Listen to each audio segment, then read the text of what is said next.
ஜாதிக்கு பின்னாடி ஒரு அரசியல் இருக்குல்ல, ரொம்ப பெரிய அரசியல் வேற இருக்குல்ல, அரசியலே அதில் தான் இருக்குன்றது ஒன்று இருக்கு. அதனால வந்து இவங்க அந்த அவேர்னஸ் இல்லாமல் நம்ம பேசுகிறோம் அப்படின்னு நினச்சிட்டு உன்னை நான் முட்டாளாக்கி காட்டுறேன் வா அப்படின்ற சென்ஸில் அவங்க கூப்பிட்டுட்டே அதுக்காக கூப்பிட்ட ஆட்கள். இப்போ இந்த எபிசோடு இந்த பையன் அப்படி சொன்ன பிறகு எனக்கு திரும்ப ஒரு அரசியல் ஆட்கிட்ட ஒரு ஃபோன் வருது. அவர் வந்து என்கிட்ட என்ன அந்த பையன் திருந்திட்டானாமா அப்படின்னாங்க.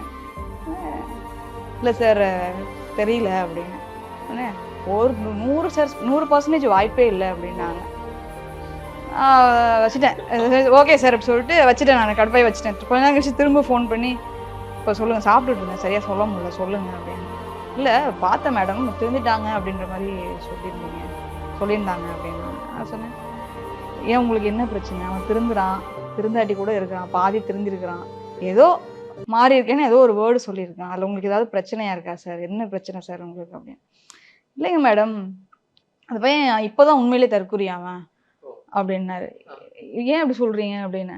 உடனே இல்லை அவனோட ஊரும் அவனோட அரசியல் சூழலும் அவனை வந்து இப்படியே விட்டு வைக்காது, நீங்கள் வேணா பாருங்க, அவன் சும்மா ட்ரெண்ட் ஆகிறதுக்காக பேசிட்டு இருக்கான் அப்படின்னு. நான் சொன்னேன் அவன் ட்ரெண்ட் ஆகிறதுக்காகவே பேசிட்டேன் சார், உங்களுக்கு என்ன பிரச்சனை?